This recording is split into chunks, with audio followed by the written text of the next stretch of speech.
Hello. Hello. ನಾನು ಅಷ್ಟ್ ಸಲ ಫೋನ್ ಮಾಡಿದ್ರು ಯಾಕೆ ನೀನ್ ಪಿಕ್ ಮಾಡ್ಲಿಲ್ವಲ್ಲ? ನಂಗೆ ಏನ್ ಮೋಸ ಮಾಡ್ಬೇಕು ಅಂತ ಮಾಡಿದ್ಯಾ ನೀನು? ಸ್ವಲ್ಪ ಬಿಸಿ ಇದ್ನಮ್ಮ. ಬಿಸಿ ಇರ್ತೀಯ? ನಂಗೆ ನನ್ ಬಿಟ್ಟು ಬೇರೆ ಎಲ್ಲಾರ್ ಜೊತೆನೂ ಬಿಸಿ ಇರ್ತೀಯ ನೀನು. ನನ್ ಇಂಪಾರ್ಟೆಂಟೇ ಅಲ್ಲ, ನಿಂಗೆ ಯಾಕೆ ಹಿಂಗ್ ಮಾಡ್ತಿದ್ಯಾ ನೀನು? ಅಯ್ಯೋ ನಿಮ್ ಮೌನವಾಗಿರಮ್ಮ ಸಾಕು, ನನ್ ತಲೆ ಕೆಡ್ಸ್ಬೇಡ. ಹಿಂಗೆಲ್ಲ ಮಾತಾಡ್ಬೇಡ ನೀನ್, ಏನೇನೋ ಡಬಲ್ ಡಬಲ್ ಮೀನಿಂಗ್ ಎಲ್ಲ. ನಂಗೆ ಗೊತ್ತು ನನ್ ನೀನು ಏನ್ ಬೇರೆ ಮಾತಾಡ್ತಾ ಯಾವಳ ಇದೀಯ? ಜೊತೆ ಓಡಾಡ್ತಿದ್ಯಾ ಅಂತ ನಿನ್ ಫ್ರೆಂಡ್ಸ್ ಎಲ್ಲ ಹೇಳ್ತಿದ್ರು. ನಾನ್ ನೋಡಿದೀನಿ ನನ್ ಕಣ್ಣಾರೆ. ಅಯ್ಯೋ ನಾನ್ ಶಾಂತವಾಗಿರೋದು ನಿನ್ಗೆ ಇಷ್ಟ ಆಗಿಲ್ಲ ಅನ್ಸುತ್ತೆ, ಸುಮ್ನೆ ಮಾತಾಡ್ಬೇಡ. ಸರಿ, ಯಾರು ಅವಳು? ಅವತ್ತು ಅದ್ಯಾವ್ದೋ ಹುಡ್ಗಿ ಜೊತೆ ಓಡಾಡ್ತಿದ್ದಲ್ಲ, ನಾನ್ ನೋಡಿದೀನಿ, ನನ್ ಕಣ್ಣಾರೆ ನೋಡಿದೀನಿ. ನೀನ್ ಅವಳ ಜೊತೆ ಏನೋ ಐತೆ, ಅದಕ್ಕೆ ಹಿಂಗೆಲ್ಲ ಆಡ್ತಿರೋದ್ ನೀನು.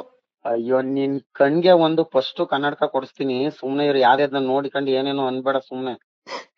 ನಂಗ್ ಗೊತ್ತು, ನನ್ ಕನ್ನಡದಲ್ಲಿ ಹೇಳಿದ್ರೆ ನಿಂಗೆ ಅರ್ಥ ಆಗಲ್ಲ. ಇಂಗ್ಲಿಷ್ ಅಲ್ಲಿ ಏನಾರು ಮಾತಾಡ್ತಿದ್ದೀನಿ, ನಾನ್ ಕನ್ನಡದಲ್ಲಿ ತಾನೇ ಹೇಳ್ತಿದ್ದೀನಿ ನೀನಂದ್ರೆ ಇಷ್ಟ ಅಂತ.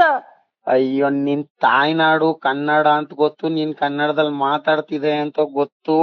ಸುಮ್ನೆ ಇದ್ಬಿಡು. ಅದ್ ಸರಿ, ನಿಮ್ ಅವ್ವನ್ ಕೇಳ್ದ ಅಂತ ಹೇಳು, ನಾನು ಫಸ್ಟ್ ಮಾತಾಡ್ತೀನಿ. ಹ್ಮ್